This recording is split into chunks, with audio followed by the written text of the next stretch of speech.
al mito, la realidad frente a la crítica, la claridad. No dejamos que otros cuenten nuestra historia. Aquí los hechos recuperan su memoria. Analizamos, corregimos y exponemos. Con la verdad los argumentos sostenemos. Sin censura, con evidencia y firmeza. Inicia Hora de la Defensa.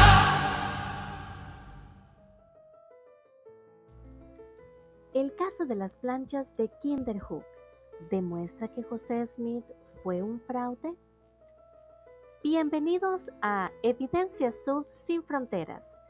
Hoy vamos a abordar un tema fascinante que ha generado debate durante años: el caso de las planchas de Kinderhook. En abril de 1843, en Kinderhook, Illinois, se desenterró un hallazgo que prometía ser histórico. 6 pequeñas placas de latón grabadas con lo que parecían ser antiguos jeroglíficos. Estas planchas fueron llevadas a José Smith en Nauvoo para su traducción. La expectativa era enorme, pero décadas después la verdad salió a la luz. Las placas eran un fraude elaborado, una burla intencional creada por un grupo de hombres locales para poner a prueba la capacidad de José Smith como traductor. A pesar de que la Iglesia Sud hoy reconoce que las planchas eran falsificaciones, la pregunta histórica persiste. ¿José Smith intentó traducirlas? Y de ser así, ¿qué implicaciones tiene esto para su don de traducción profético?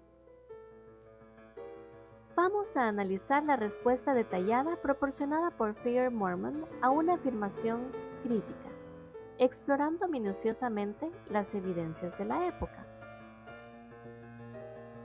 La afirmación que analizaremos es la siguiente, planteada por el autor del libro Anti-Mormón, Carta a un director del CEI.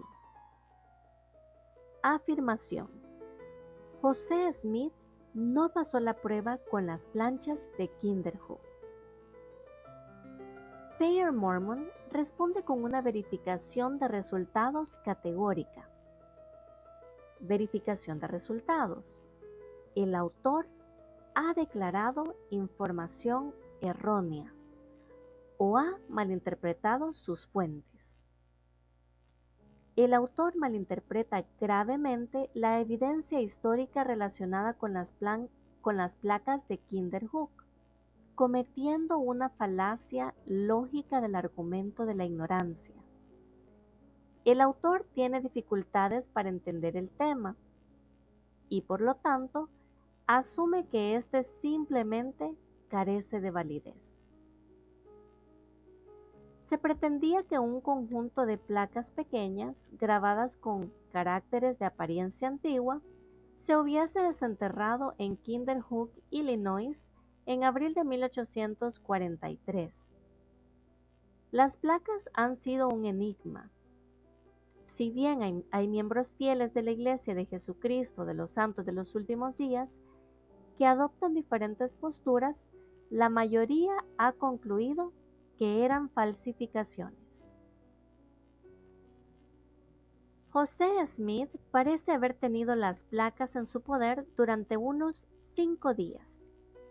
El secretario personal de José Smith, William Clayton, declaró, cita de Clayton: el presidente José ha traducido una parte de las planchas de Kinderhook y dice que contienen la historia de la persona con la que se encontraron, y él era un descendiente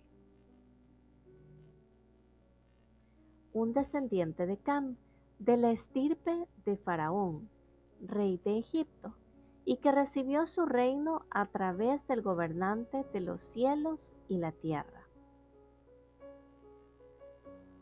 La crítica sostiene que Dado que las planchas eran falsificaciones, cualquier afirmación de traducción por inspiración cuestiona las revelaciones que José recibió. Respuesta de Thayer Morman. José Smith tradujo una parte de estas placas, no reclamando inspiración, sino comparando los caracteres de las placas con los de la gramática y alfabeto de la lengua egipcia, Gale. José encontró que uno de los caracteres más prominentes en las placas, con forma de barco, coincidía con un carácter en el Gale. La interpretación del Gale para ese carácter, con forma de barco, incluye todo lo que William Clayton dijo que José había mencionado. Esto es corroborado por una carta del New York Herald de mayo de 1843 de un gentil, un no mormón amigable que presenció el evento. Cita de un gentil. Las placas están cubiertas por ambos lados con jeroglíficos. Él las comparó, en mi presencia, con su alfabeto egipcio, y son evidentemente los mismos caracteres. Por lo tanto, él será capaz de descifrarlas. Dado que José estudió griego, hebreo y alemán de manera secular, podemos creer que intentó traducir las planchas de Kinderhook sin asumir poderes proféticos. Pregunta B. ¿Por qué la historia de la Iglesia lo atribuye a José Smith? La crítica se pregunta ¿por qué la historia de la Iglesia registra que José Smith dijo: ¿he traducido una parte de ellos? Respuesta de Thayer Morman. La historia de la Iglesia fue escrita por otros en primera persona después de la muerte de José, como si él lo hubiera escrito él mismo. El historiador Stanley B. Kimball señala que la referencia más directa a una traducción fue un comunicado de 1856 publicado en el Desert News como parte de la serialización de la historia de José Smith. Cita de la HC. He traducido una parte de ellos y encuentro que contienen la historia de la persona con la que se encontraron. Era descendiente de Cam, de la estirpe de Faraón, rey de Egipto, y que recibió su reino del gobernante de los cielos y la tierra. Luego siguió una reimpresión de material del artículo de Times and Seasons. Aunque parezca ser la escritura de José Smith, en realidad es un extracto editado del diario de William Clayton.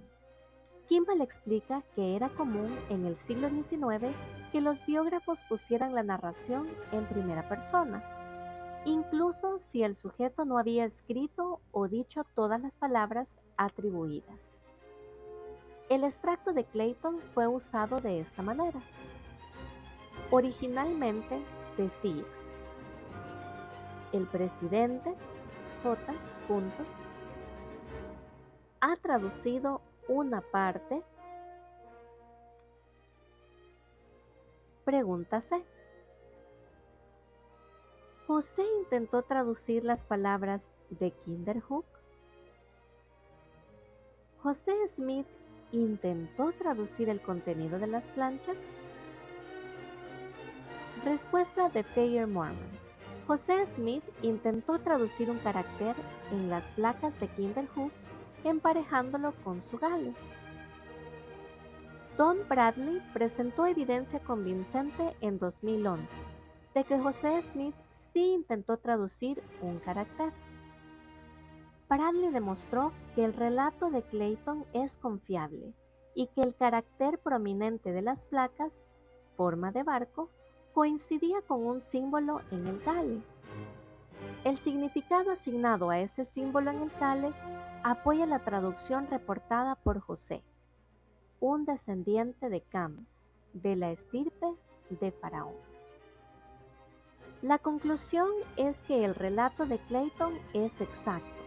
José sí intentó traducir una parte por medios no revelatorios, y esta traducción coincide con la explicación del Kale. Es del Kale de donde se deriva el significado de descendiente de Cam, de la estirpe de Faraón. Pregunta D. ¿Utilizó José el don y el poder de Dios? ¿José intentó traducir por el don y el poder de Dios? Respuesta de Fair Mormon. José aparentemente no intentó traducir por el don y el poder de Dios. José nunca tradujo más que el carácter individual.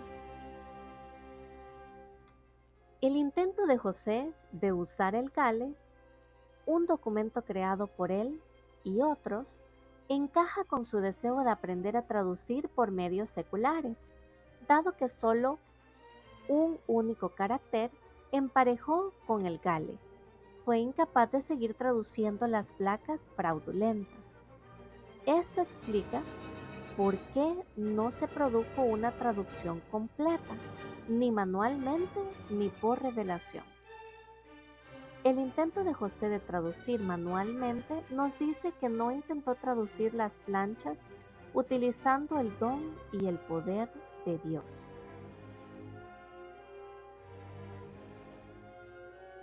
Respuesta a la afirmación crítica secundaria. Ahora abordemos la afirmación secundaria, que acusa a José Smith de usar los caracteres de las placas de oro de manera promocional. Afirmación. José Smith estuvo paseando y mostrando a otros los jeroglíficos egipcios que copió de las placas de oro alrededor del mismo tiempo que el descubrimiento de las planchas de Kinderhook. Fair Mormon responde: verificación de los resultados. Esta afirmación contiene propaganda. El autor está proporcionando información sesgada para influir en la respuesta del lector. Esto comete la falacia lógica de causa falsa. El autor asume que una relación percibida entre dos eventos significa que uno causó el otro. Es decir, asume sin evidencia que el documento usado para el intento de traducción de Kinderhook fue una copia de los caracteres del Libro de Mormón y no el Kale. Pregunta E. ¿No podría el alfabeto egipcio ser la transcripción Anton? ¿Podría el alfabeto egipcio al que se refiere un gentil ser la transcripción Anton? Los caracteres de egipcio reformado del Libro de Mormón en lugar del Kale. Respuesta de Fair Mormon. La transcripción Anton nunca fue conocida como el alfabeto egipcio. Esta etiqueta se aplicó al Kale. José sí tenía una copia de los caracteres del Libro de Mormón en diciembre de 1843. El reverendo George Moore registró que José le mostró algunos ejemplares de los jeroglíficos, como según él estaban en las planchas de oro. Aunque José mostró una copia de los caracteres egipcio reformado, la etiqueta alfabeto egipcio ya se aplicaba al Kale desde hacía 8 años. El crítico, al sugerir la transcripción Anton, intenta desviar la atención de la evidencia clara. Aunque José mostró una copia de los caracteres egipcio reformado, la etiqueta alfabeto egipcio ya se aplicaba al Gale desde hacía 8 años. El crítico, al sugerir la transcripción Anton, intenta desviar la atención de la evidencia clave. El error del crítico. Refuerzo del argumento. El crítico asume que el documento referido como alfabeto egipcio era, en realidad, la transcripción Anton. Él incluso ofrece su propia reconstrucción del carácter barco, usando la transcripción Anton, que también coincide con el carácter barco del Gale. Respuesta de Fair Mormon. Al hacer esto, el crítico lo único que ha hecho es eliminar las planchas de Kinderhook reales de la explicación de Don Bradley y reemplazarlas con la transcripción Anton. ¿Dónde quedan las planchas de Kinderhook en el proceso del crítico? El crítico simplemente prueba que José tradujo una porción de la transcripción Anton. No existe una traducción existente de los caracteres de la transcripción Anton, que probablemente provenían de las 116 páginas perdidas. La conexión Bradley-Kinderhook-Gale tiene poder explicativo porque correlaciona el carácter en las planchas reales, la explicación en el Gale y el contenido de la traducción que José produjo. Es la única tesis que explica el conjunto de la evidencia disponible. El caso de las planchas de Kinderhook nos ofrece una perspectiva matizada sobre la vida y obra de José Smith. Primero, subraya la importancia de discernir entre los métodos de traducción de José Smith. No todo lo que intentó traducir fue por el don y el poder de Dios. En este caso, la evidencia apunta a un esfuerzo secular de comparación lingüística usando las herramientas que tenía disponibles el Gale. Segundo, la historia nos enseña sobre la confiabilidad de los registros históricos. Cuando leemos la historia de la Iglesia, debemos recordar que es una compilación editorial, post-mortem. La diferencia entre he traducido una parte y el presidente J. ha traducido una parte es sutil, pero fundamental para entender el contexto. Finalmente, el hecho de que las planchas fueran un fraude no invalida el proceso de traducción utilizado para el Libro de Mormón o el Libro de Abraham, ya que en esos casos la traducción se atribuyó explícitamente al poder divino. El caso Kinderhook nos invita a ir más allá de las afirmaciones superficiales y profundizar en el contexto y los matices de la historia. Esperamos que este análisis haya fortalecido su comprensión histórica. Gracias por sintonizar Evidencia Sud sin Fronteras.